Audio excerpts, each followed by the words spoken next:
a día de hoy una muy buena idea no es suficiente para que triunfe un negocio. ¿Qué dicen por ahí? Hoy vamos a descubrir cómo lo ha hecho Juan Merodio. Pero espera, ¿esto qué es? Esto es Así lo hacen, donde una vez por semana conocerás junto a mí la historia de tremendos locos. Los interrogaré para saber cómo han sido capaces de vivir de sus locuras, además de recibir 5 cápsulas de conocimiento desde nochechambó.es. Pero bueno, de eso ya hablaremos más adelante. Eso sí, Juan, la primera pregunta no va a ser ni cómo estás, ni cómo te va la vida, que por supuesto quiero saber, pero más adelante ya te preguntaré. La primera pregunta va a conocerte un poquito más de verdad. Y para mí esto se conoce conociendo tu última lectura. Mira, la última lectura, te digo, en la que estoy además ahora metido, porque la tengo por aquí. Mira, que además es un regalo, ¿eh? El fundador... voy por, bueno, llevo solo una cuarta parte del libro, pero me está pareciendo súper interesante, súper inspiradora ver cómo alguien hace tantos años montó un negocio y que no difiere mucho de cómo se montan ahora, salvando obviamente el aspecto tecnológico, pero sí la parte de esencia. Así que me parece un libro muy recomendable. Ese justo lo tengo en la lista, bueno, la lista interminable, no sé si eres como yo, de estos que tenemos listas que no terminan nunca, pero lo tengo pendiente. Ahora, Juan, ha pasado una cosa, y es que cuando has dicho el título del libro, se habrá escuchado un pequeño pitido. ¿Esto por qué es? Porque en la primera cápsula de conocimiento que sacaremos mañana por email estará el título de este libro. Sí que voy a decir que para la gente que lo esté viendo en vídeo ya sabe qué libro es. Vale. No, el problema. Ahora sí, Juan, ¿cómo estás? ¿Cómo te va la vida? Muy bien, todo en orden. Siguiendo el 2023, un año raro, pero al final de los años más raros se sacan las mayores oportunidades. Siempre soy un convencido de eso. Pues sí, totalmente. A mí también me está pasando lo mismo y cuando hay dificultad siempre hay aprendizaje. Total. Ahora sí, Juan, para lo que estás aquí, queremos que nos cuentes quién eres y sobre todo cómo lo has hecho a partir de tu historia. Así que el micro es tuyo, cuéntanos. Bueno, yo me considero un emprendedor desde que soy muy pequeñito, ¿no? Para mí emprender es una manera de vivir, es una filosofía de vida, llámalo como quieras, pero la base del emprendimiento es ser curioso por naturaleza y yo tengo recuerdos de mi curiosidad a los 3 años. Y es que me acuerdo que mis padres me regalaban, por ejemplo, un coche teledirigido y en lugar de ponerme a jugar con él, lo destripaba, lo rompía para ver qué tenía dentro. Es decir... Y eso lo hacía con 3 años para decir, ¿cómo funciona esto? Claro, luego ya difícilmente iba a funcionar el coche, ¿no? Entonces destrozaba las cosas para entender el funcionamiento. Siempre me ha gustado mucho el crear cosas, ¿no? Y de hecho aprendí a programar con poco más de 7 años por mí mismo, haciendo juegos chorras, ¿no? Y todo esto fue evolucionando. Yo nunca he pensado en sí en decir quiero emprender. Lo que sí tenía claro es que no quería tener jefes. Siempre lo he llevado muy mal. He llevado muy mal que me den órdenes. Muy mal, ¿no? Desde padres o quien sea. No entendí, sobre todo, cuando te dicen haz algo sin una razón en la cual yo entienda, ¿no? Haz esto porque yo lo digo, no lo entiendo, no. Lo hago, pero dame una explicación racional para todo esto. Y lo cual, pues eso tiene una parte buena y una parte mala. A raíz de todo esto, bueno, yo estudié en el colegio, empecé la universidad, pero dejé la universidad al 4.º año. Yo estudié ingeniería de telecomunicaciones. La dejé al 4.º año porque me empecé a dar cuenta que no era lo que quería hacer, que es que eso que había empezado a estudiar, yo no me veía trabajando mi vida de ello, no me ilusionaba, ¿no? Y ¿Por tenía qué claro... empezaste? ¿El qué? ¿Por qué empezaste esa carrera? Pues porque con 18 años no tienes muy claro lo que estudiar. Y todo el mundo de las telecomunicaciones es verdad que me gustaba, ¿no? Al final todo, pues aprendías a programar. Dije, bueno, pues voy por ahí. Yo venía de la parte de ciencias más puras, entonces pues me gustaba, ¿no? Pero una vez dentro, pues ya vi que esto no era lo mío. No era lo mío. Y dejé la universidad sin un plan B. Dejé la universidad. Entonces dije, bueno, pues no sé, me pongo a trabajar y me empecé a trabajar en tema inmobiliario, en el sector inmobiliario, Nuevo compra-venta cambio. de pisos. Sí, totalmente. Pero fíjate que ahí aprendí muchísimo, porque al final la vida es un proceso de ventas. Todo en la vida, a nivel personal y a nivel profesional. Entonces aprendí de la manera más dura, que es la puerta fría, en venta inmobiliaria, que es de las cosas más complicadas que hay. Tengo que decir que a lo largo de todo esto he trabajado en muchos puestos de venta relacionados con venta por teléfono, de seguros, es decir, cosas de estas bastante complicadas, pero que me han enseñado mucho. Y yo tenía claro que algún día quería montar un negocio, pero no sabía de qué, no se me ocurría la idea. Y fue en el año 2004 donde se me ocurrió una idea, que era una web de coches para la mujer. Esta idea la vi en Australia, había algo parecido, y dije, ostras, ¿y por qué no voy a montar esto en España? y lo monté mientras trabajaba en otro negocio, bueno, en otro negocio, mientras trabajaba para una empresa, porque claro, necesitaba vivir de algo. Me fui al banco, dime, Oye, dime. Juan, hasta este momento, vale, estamos en 2004. Antes del 2004, ¿qué trabajos habías tocado ya? Porque dejas la carrera, te pones a trabajar en el sector inmobiliario. De ahí el 2004, ¿montas algún proyecto por tu cuenta? ¿Cambias de trabajo? Bueno, es cierto que yo estuve cogiendo, incluso cuando estaba en la universidad tenía trabajos, pues lo que sé, típicos trabajos que trabajas en el Burger King, en el Vale. Blockbuster en aquel momento, de teleoperador. Yo Yo eso no lo daba he conocido ya. claro, eso no. Pero luego también daba clases particulares de matemáticas, de física y de guitarra. Entonces con eso también sacaba dinero.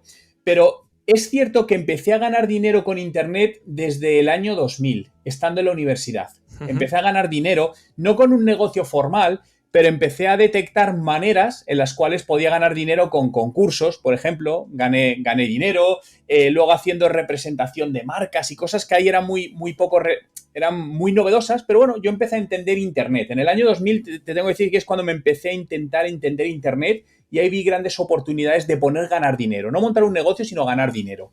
Ujú. Y claro, en el 2004 ya fue donde di un poco más el salto y cambió mi vida desde el lado ese, ¿no? De abandonar la universidad y exponerte a algo que dices, pues no sé por dónde voy a ir. Claro, ahora lo de trabajar en Internet o montar proyectos es algo muy fácil con el no-code y diferentes herramientas, pero claro, estamos hablando del 2000, estaba también, hacía poco que se había creado y estaba llegando incluso a España. ¿Tú cómo empezaste a trastear con Internet? ¿Como ya sabías programar, tenías esa ventaja competitiva igual o cómo aprendiste? Sí, bueno, empecé a hacer cosas de programación, de pequeñas páginas web, etcétera, pero y empecé a aprender la parte de SEO, ¿no? De posicionarte en Google, que obviamente las búsquedas eran mucho menores de las que hay ahora, pero ahí el SEO también era muy sencillo, es decir, había muchas técnicas que hoy obviamente están prohibidas, pero que era relativamente fácil a que una página apareciese para determinadas búsquedas. Pero mi objetivo ahí, más allá de ganar dinero, era entender mejor qué se podía hacer en este nuevo contexto, como Vale. dices, que era relativamente nuevo para todos nosotros, ¿no? Yo me acuerdo que hablaba con mis amigos y no entendía muy bien lo que hacía. Decía, pero ¿y cómo puedes ganar por aquí dinero, no? Empecé a ganar dinero ya también con el programa de Google AdSense, al final con publicidad, haciendo distintas webs de contenidos, metías publicidad contextual y con eso ibas monetizando una parte. Pero yo toda esa parte lo considero un aprendizaje, porque ahí no había cursos de internet, no había cursos de marketing digital, no había cursos de nada, era puro aprendizaje a lo bestia.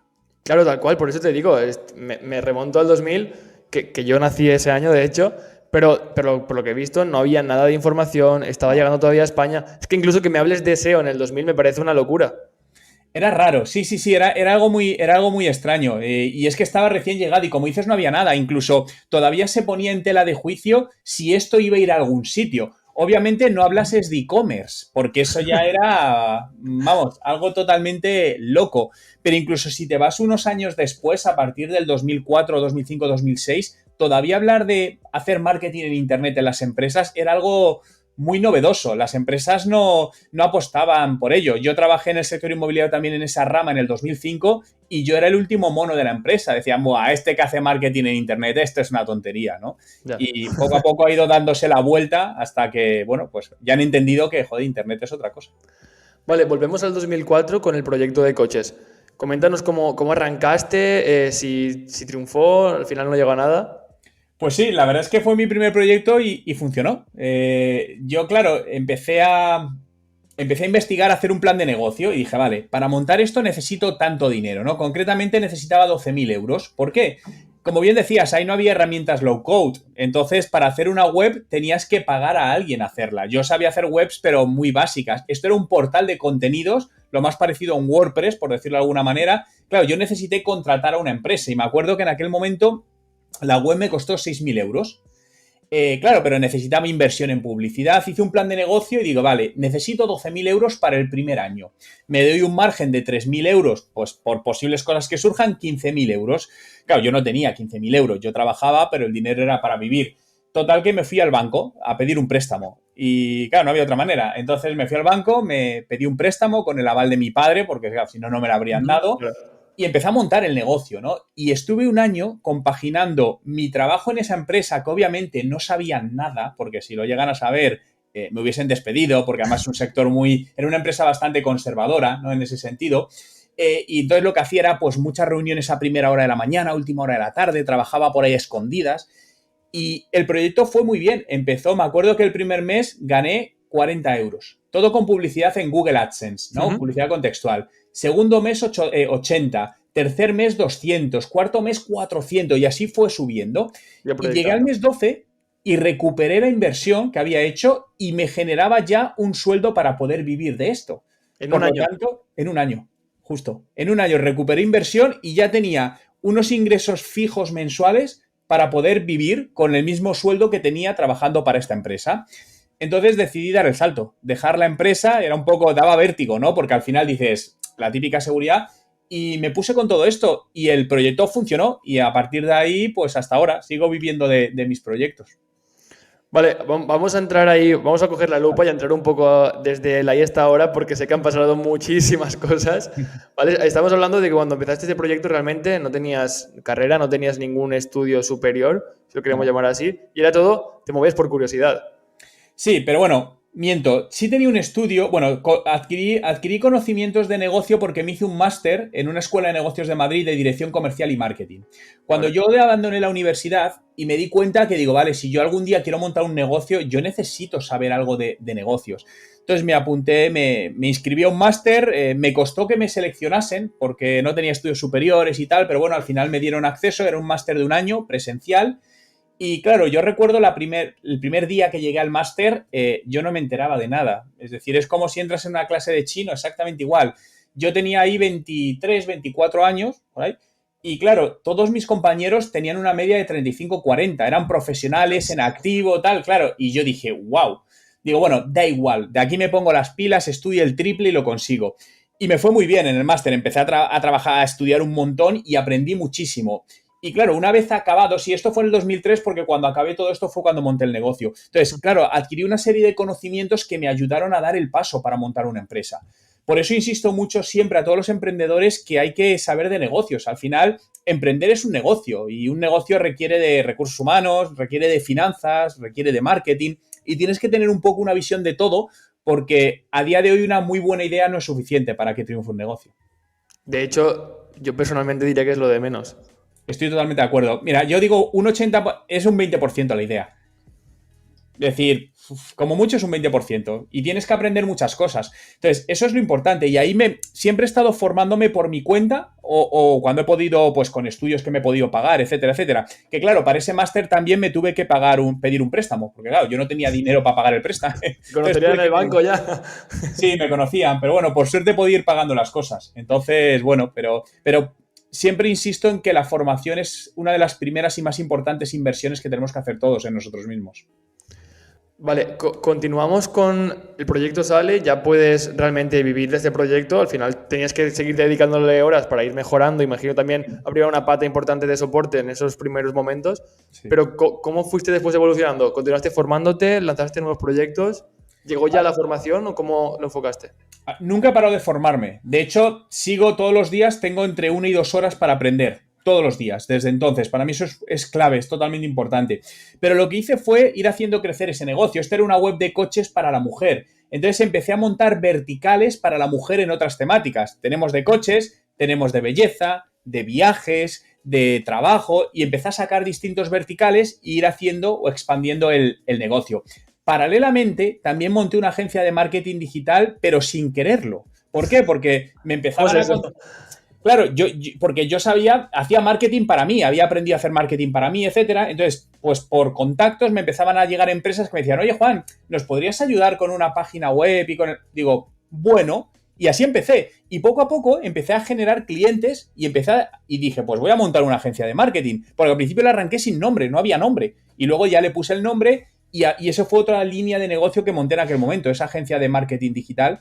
Y entonces al final me obligaba a seguir aprendiendo, a seguir mejorando mis negocios, a aprender de otros negocios, de otros sectores que también luego podía retroalimentar al mío. Vale, me gusta mucho este último punto que has tocado porque siempre nos hablan de especializarnos en algo concreto, igual a futuro es lo mejor, pero yo, por ejemplo, que estoy en una etapa más inicial, considero que lo mejor es tocar diferentes sectores. De hecho, para clientes míos lo estoy haciendo, de lo que aprendo en una inmobiliaria, igual lo aplico en un restaurante y viceversa, y también con un equipo de fútbol y vas aprendiendo diferentes cosas. Y claro, tú tienes el poder, si quieres llamarlo así, de darle la vuelta y situarlo para otro sector y aprender. ¿Tú esto cómo lo entiendes? Yo creo que hay que tocar cuanto más mejor.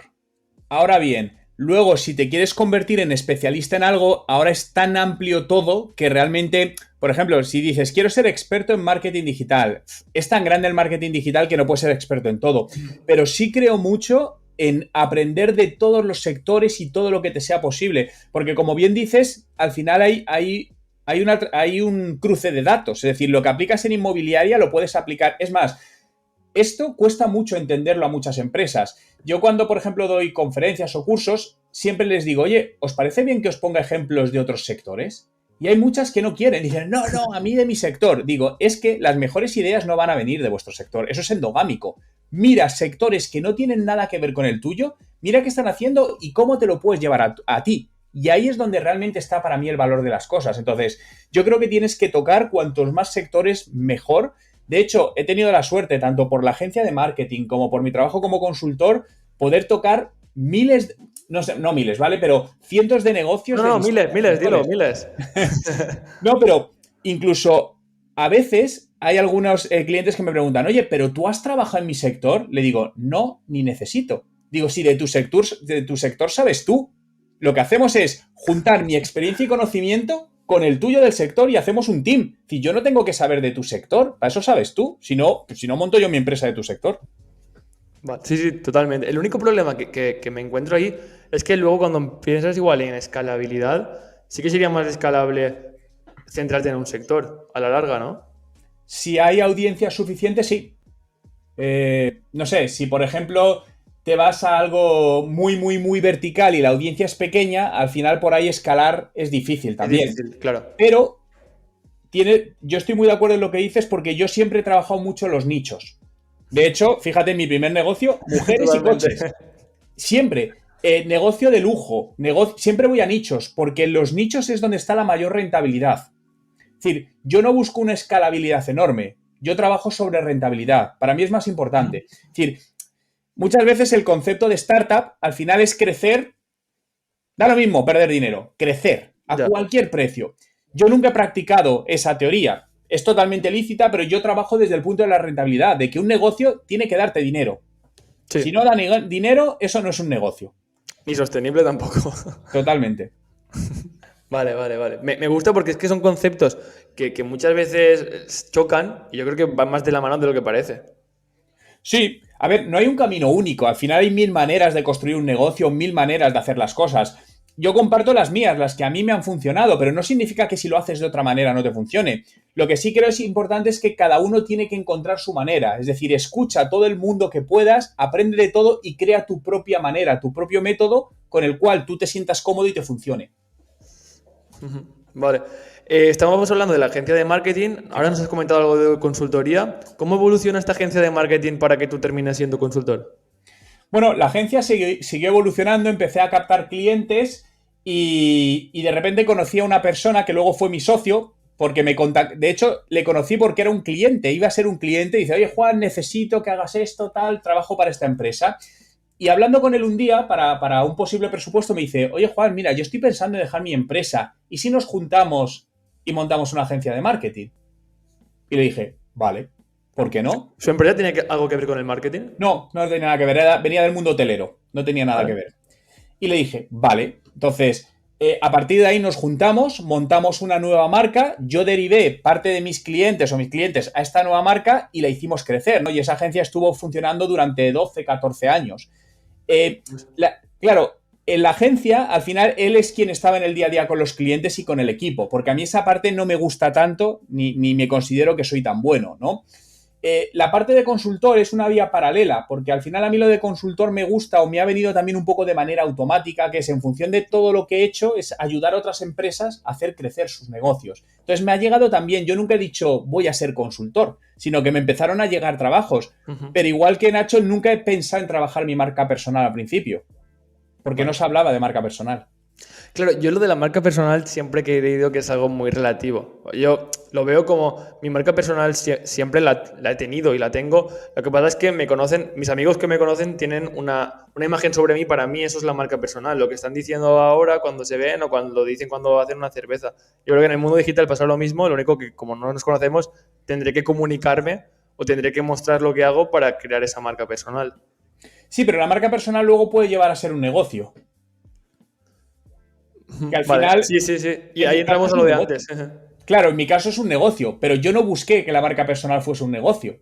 Yo empecé a generar contenidos, a hacer cosas porque a mí me apetecía. Y luego todo eso, es como muchos de los actuales influencers o youtubers o streamers nunca pensaron en ser un influencer, sino que empezaron a Claro. hacer lo que querían y luego se convirtieron automáticamente en influencers y ganaron dinero con ello. Claro, realmente lo que te pasó también a ti con tu proyecto de coches para mujeres. Al final vinieron clientes porque hacías un buen marketing. Claro, sí, sí, y ahí te empezaban, al final el boca a boca empezaba a funcionar y te llegaban, es decir, yo nunca he hecho labores comerciales como tal y sigo sin hacer, yo no tengo una estrategia comercial al uso, es decir, de ir a puerta fría. Al final sí, utilizo el contenido para llegar a mis posibles clientes y que vengan ellos a mí, no ir yo a ellos. Claro, ahora hablando de contenido, ¿tú en qué momento empiezas a entender que el contenido es importante para comunicar y a nivel estratégico? Porque claro, nos estás contando que en 2000 ya utilizabas Internet, entonces sé que tú también desde hace mucho tiempo valoras el contenido. Sí, desde mi primer proyecto en 2004 era de contenidos, generaba contenidos todos los días. De hecho, al principio, claro, era yo solo y era yo quien escribía todos los contenidos absolutamente. Y dije, los contenidos dan dinero, con publicidad, sí, sí, pero dan dinero. Los contenidos me ayudaban a captar leads para concesionarios de coches. Y dije, pues esto también da dinero. Entonces, yo me di cuenta que el contenido era una manera de monetizar y de ganar dinero. Luego empezaron a salir distintas opciones, pero siempre lo ha sido. Y creo que el contenido es lo más complicado de crear porque al final ser estricto en una estrategia de contenidos lleva mucho tiempo, lleva esfuerzo, ¿no? Pero además es a largo plazo, pero es de las estrategias más rentables que existen. Y tanto. Pero lo que tú dices, es a largo plazo y muchas veces caemos por el camino por no ver ese resultado inmediato. Sí, sí, sí, sí, totalmente. Y luego de consultor ya pasas a formador. ¿Cómo es este? ¿También te viene dado, como comentas? Al final la gente te lo pide que des formaciones o ya era una parte más estratégica con tu marca personal. Todo vino solo, pero de hecho casi todo vino a la vez. Porque yo te comentaba que cuando tenía 16, 17 años yo ganaba dinero como profesor, daba clases de matemáticas, de guitarra, etcétera. Entonces he sido formador desde muy pequeño en esa parte. Y realmente todo empezó porque cuando yo estaba también con todo esto que te hablaba, que me llegaban clientes para la agencia, también me ofrecían darles formación. Me decía, oye Juan, ¿tú nos puedes enseñar a crear un WordPress? ¿Tú nos puedes enseñar? Y dije, pues vale. Y me ofrecieron, y incluso empecé a hacer webinars, que ahí era raro también, y me decían, oye Juan, queremos hacer este curso online en directo, ¿nos ayudas? Y yo, vale. Y me pagaban por ello y dije, pues genial. Entonces, así empezó un poquito todo. Y luego sí es cierto que te van viendo en un sitio, te llaman para otro. Es decir, toda esa parte de formador, de speaker también surgió igual. Yo nunca dije voy a dar conferencias. De hecho, yo tenía pánico a hablar en público. Pero como no sé decir que no, pues un día me dijeron, oye, ¿te vienes a San Sebastián a dar una charla sobre marketing en redes sociales? Esto fue hace 12, 13 o 14 años, no recuerdo. Y dije, sí. Y fui ahí, hablé. Y de ahí que había una persona en la escuela de negocio y me dice, oye, Juan, ¿te vienes a dar clases a mi escuela de negocio que tengo? Vale. Y empezó así la rueda.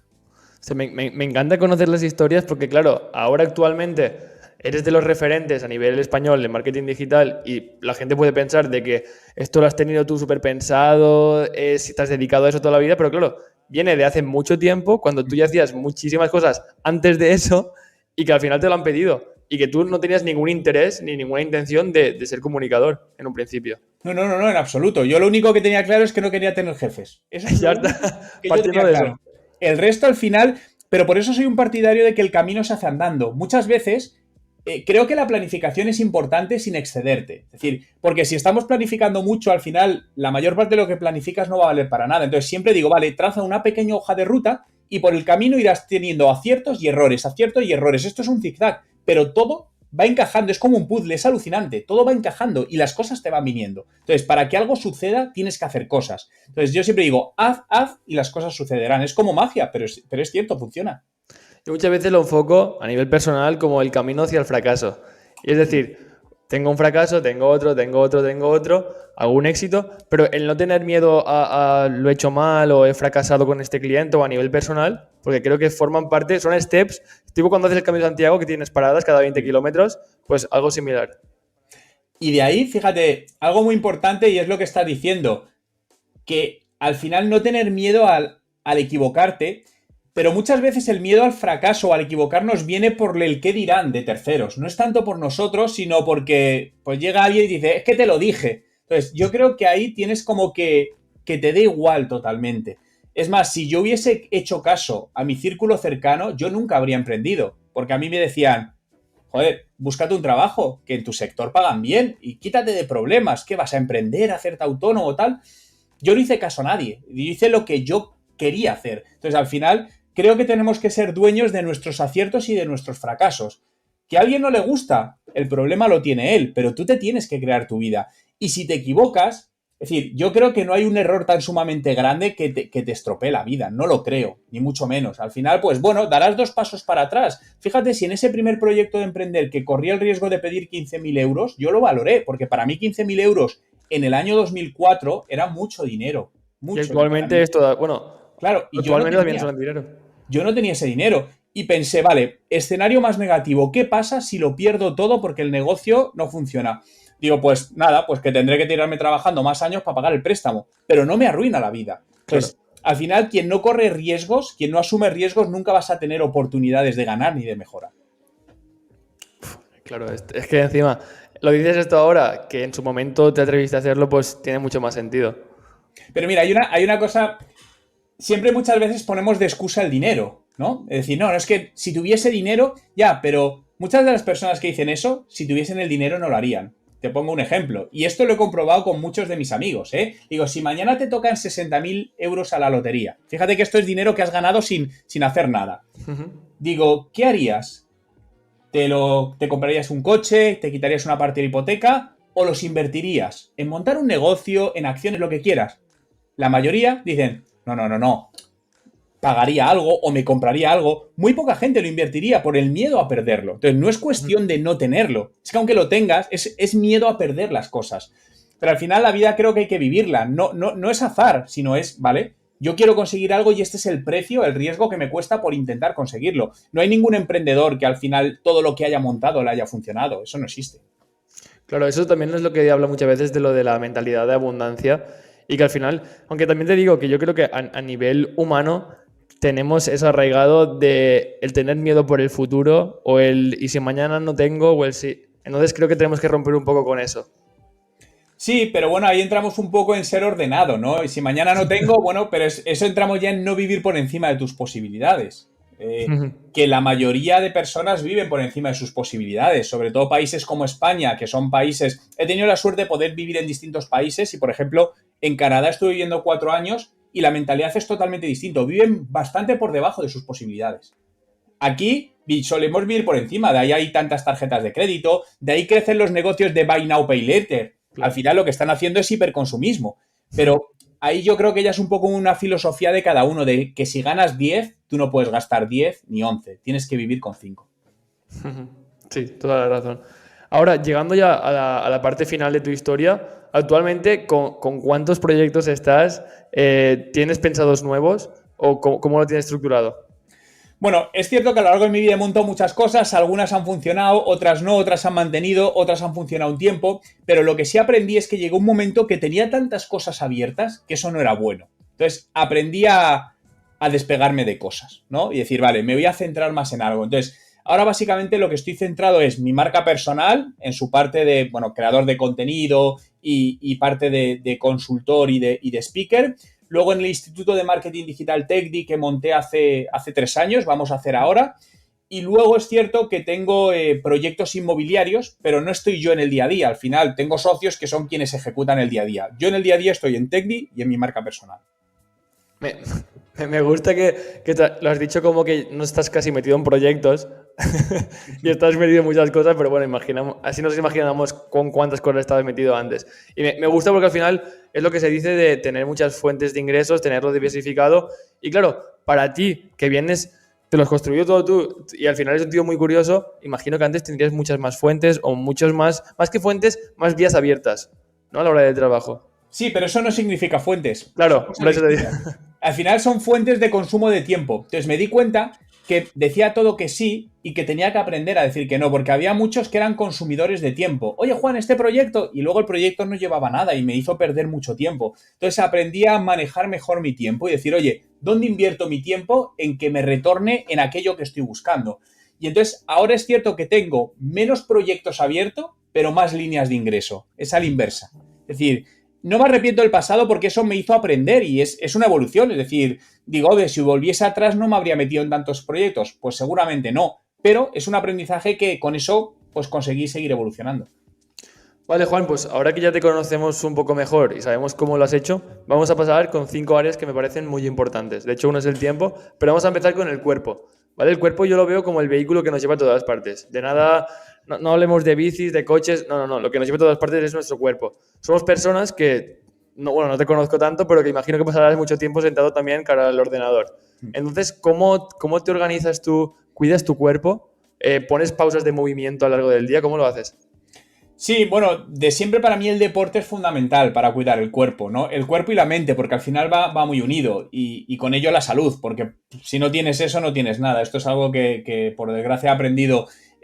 Y siempre he ido al gimnasio desde que tengo 18 años, he hecho bastante deporte a nivel de gimnasio, ¿no? Pero sobre todo por eso, porque el cuerpo esté bien. Y luego siempre que puedo hago algún tipo de deporte. No soy tanto de fútbol ni pádel, pero me gustan más los deportes náuticos, que claro, viviendo en Madrid es complicado, pero siempre que puedo lo hago y si no, pues aquí siempre tengo un gimnasio para hacer cosas. Pero es que cuidar el cuerpo creo que es fundamental, porque al final lo olvidamos porque dices, no tengo tiempo y siempre estamos procrastinando con esa parte, pero el cuerpo además te ayuda a tener la cabeza bien. Si no tienes la cabeza bien, los proyectos no van a ir bien.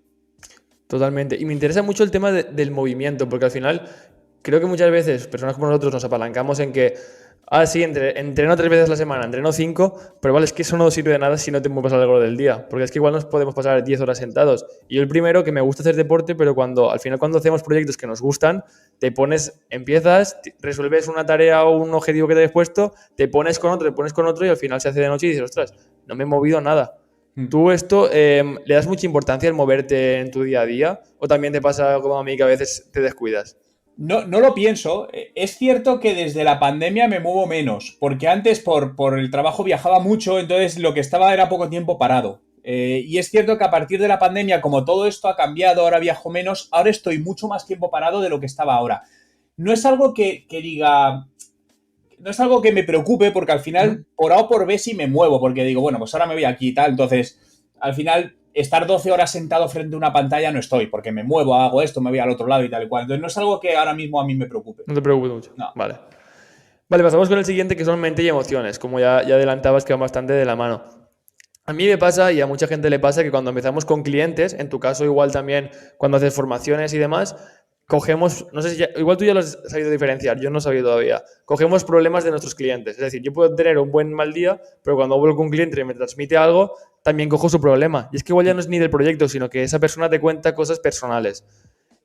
Pues con un cliente pasa, cuando tienes varios, tu cabeza puede llegar a ser, vamos, una tormenta. Aparte de los problemas que tienes tú por empezar también a emprender, lo que tú dices, al final, meterte en diferentes áreas. Bueno, no tengo que explicarte nada porque esto lo has bebido tú de primera mano.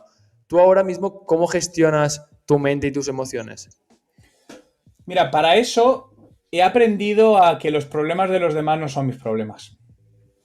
No, es decir, profesionalmente a ti te pagan por ayudar a un cliente a hacer X cosa, no porque te pase un problema. Es decir, y es cierto que surgen problemas sobre la marcha y hay momentos de tensión, vale, esto va a pasar, pero eso nunca debe ser una constante. Y eso lo aprendí a base de golpes, ¿no? Y me permitió diferenciar clientes tóxicos de clientes no tóxicos. Es decir, a veces hay clientes tóxicos que son esos clientes que siempre están generando problemas. Y dices tú, ¿cómo es posible que alguien esté todo el día generando problemas? No puede ser mientras otro no lo genera. Entonces, aprendí al principio, es cierto que tienes que coger a todos los tipos de clientes hasta que tienes una base mínima, pero luego aprendí a descartar algunos de ellos para luego centrarme en el buen cliente. Entonces, intento que en la medida de lo posible no llevarme yo a casa los problemas de mis clientes. Vale. Bueno, suena fácil, pero es bastante más complicado. Vale, continuamos con el tiempo y productividad. que, bueno, productividad que no es estar ocupado, son cosas bastante diferentes. Yo soy una persona muy sistemática. Mi calendario es mi templo y me gusta mucho la gestión de tiempo. ¿Tú cómo lo haces? ¿También eres de estos que utiliza herramientas para gestión de tiempo o eres un poco más desordenado pero te funciona? No, utilizo herramientas. Bueno, yo utilizo la técnica del time blocking. A mí me ayuda mucho el distribuirme o partes del día en tareas. Oye, esta la empiezo de 9 a 10 o de 10 a 10 y media. Luego sí es cierto que llevo una doble agenda. Tengo la agenda digital y tengo una agenda en papel. En la agenda en papel tengo solamente la parte de reuniones, no de tareas, sino reuniones. Y en la agenda digital tengo las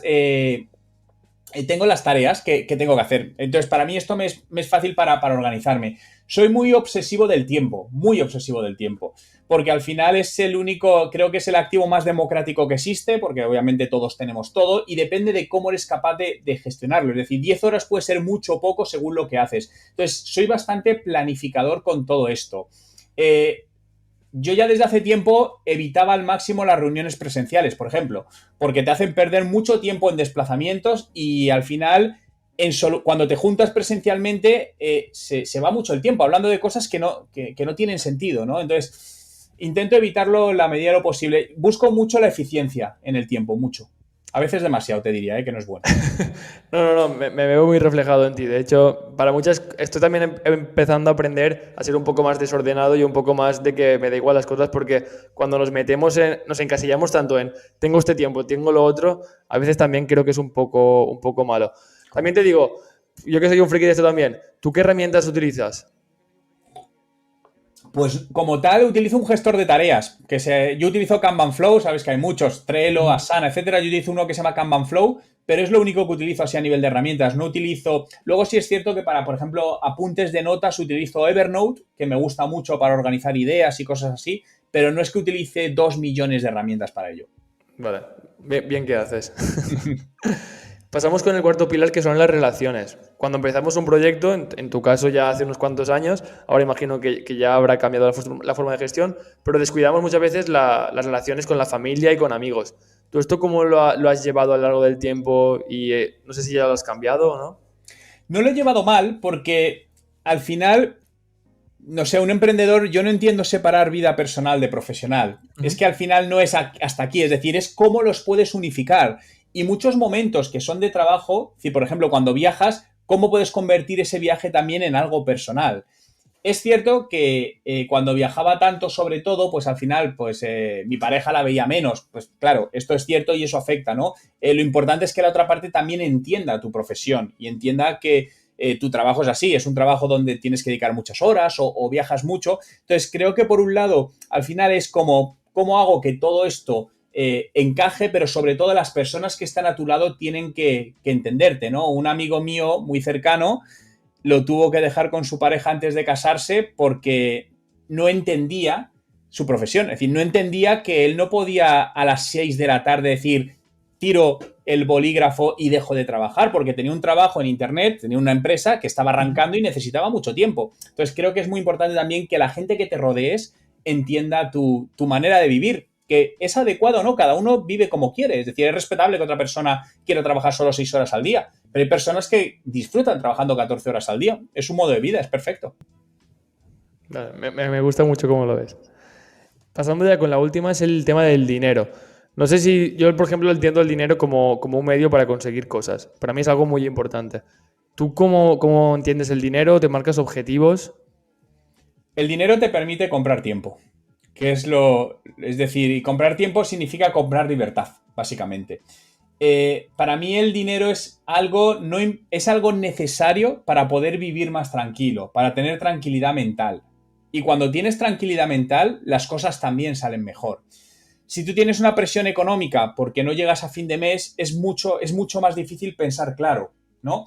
Y si te lo enfoco, por ejemplo, al lado del emprendimiento, y esto me gusta decirlo porque creo que es muy importante, hay gente que de repente monta un negocio y dice, es que necesito en 3 meses que este negocio me permita vivir de él y tener un sueldo. Así no emprendas. Porque todas tus decisiones van a estar condicionadas para ganar dinero rápido. Y lo más probable es que tomes malas decisiones para el negocio. En cambio, siempre digo, cuando montes un negocio, mira que no te va a dar ni un duro en 12 o 24 meses. Haz esa planificación. Si no puedes, no lo montes. Entonces, eso fue un poco lo que yo hice en el pasado. Es decir, al final dije, oye, como yo no voy a vivir de esto, voy a buscar un préstamo que me permita, al final, que el negocio funcione por un lado y yo con mi trabajo funcionar por el otro. Entonces, creo que es muy importante, sobre todo al principio de emprender, separar la parte de ganar dinero del puro emprendimiento, ¿no? Pero obviamente el dinero es algo necesario y creo muy importante que todos debemos adquirir más cultura financiera o formación financiera, que es algo que por los canales habituales, colegio, universidad, pues no la han dado y la siguen sin dar, que es lo más grave todavía, la siguen sin dar. Me gusta lo que comentabas antes de que con el dinero se compra tiempo y también es algo con lo que hay que tener cuidado porque muchas veces por ganar dinero perdemos tiempo. Sí, totalmente. Y eso hay que, al principio igual, no sé cómo lo ves, al principio sí que es de veras que si tienes más tiempo que dinero, igual sí que puedes sacrificarlo un poco más, pero a medio corto plazo debería cambiar esa mentalidad. Es que toda la vida tienes que elegir tiempo o dinero, es lo que comentas. Es decir, ¿qué es lo que más tienes? Si tienes más dinero, pues puedes decir, oye, pues compro eso, contrato a alguien que haga esto por mí. Pero al principio también, si tienes menos dinero, pues ¿qué es? Tiempo. Literalmente, pues oye, mátate, duerme menos horas al día, ve menos Netflix, lo que sea. Es decir, pon tu foco en aquel objetivo, que no quiere decir que vayas a estar toda tu vida así. Pero si te tienes que tirar 3 años, yo en mi primer emprendimiento estuve 3 años sin irme un día de vacaciones, porque no podía, porque era yo solo y no había manera, y era un negocio 24/7 que no dormía. Entonces, pero bueno, es parte del sacrificio. Si no, búscate un trabajo, es más Claro. sencillo. Es Sí, así, sí, nadie te obliga a esto, pero creo que hay que ser coherente con lo que hacemos. totalmente. Yo es que, por ejemplo, no he sido consciente de lo que vale el tiempo hasta que empecé a ofrecer servicios, porque te das cuenta de que muchas veces crees que estás poniendo un precio por arriba o que podrías apretarte más para que el cliente lo pudiera pagar más holgadamente, pero cuando empiezas a vender este servicio, te das cuenta de que aparte de tus conocimientos, estás también vendiendo tu tiempo y que Sí. cuando pasa un mes haciendo esto, te das cuenta de que ni va a volver ese tiempo, ni realmente estás cobrando lo que deberías cobrar. Y esto la gente que empieza, yo lo veo muchísimo. Yo he sido el primero. Mira, eso nos llevó hace muchos años a cambiar en nuestra agencia, ofrecer servicios en base a horas. Yo trabajo siempre por bonos de horas. ¿Por qué? Porque es la única manera de controlar el tiempo. Porque si no, a los clientes tú les ofrecías un servicio y al no ponerle un marco temporal, podías dedicarle 8 horas como 24 y la rentabilidad cambiaba mucho. Entonces decías, no, no, no, ¿cuánto dedico a tu proyecto? Tantas horas. Este es el precio por tantas horas. Y si quieres más, más horas. Y además es la mejor manera también de poder ser más eficiente y poner atención en cada proyecto de la manera más adecuada posible. Porque si no, te desbarajusta tu tiempo y a lo mejor otro buen cliente no le puedes estar dando un buen servicio por eso. Ostras, pues vale, me parece muy curioso porque últimamente no paro de escuchar el no vender tus servicios por horas, sino por impacto que puede tener. Y me choca bastante. Sí que es de veras que el impacto es mucho más complicado de medir. Pero me choca un poco esta forma que tienes de verlo. Porque al final, si tú tardas menos tiempo, ¿no puede ser también porque tengas más conocimiento sobre esa área? Sí, totalmente. Pero probablemente la hora la cobres más cara. Vale. Entonces, al final puede ser más rentable. Es decir, a lo mejor yo por mi experiencia puedo hacer algo en 10 horas que otra persona lo hace en 30.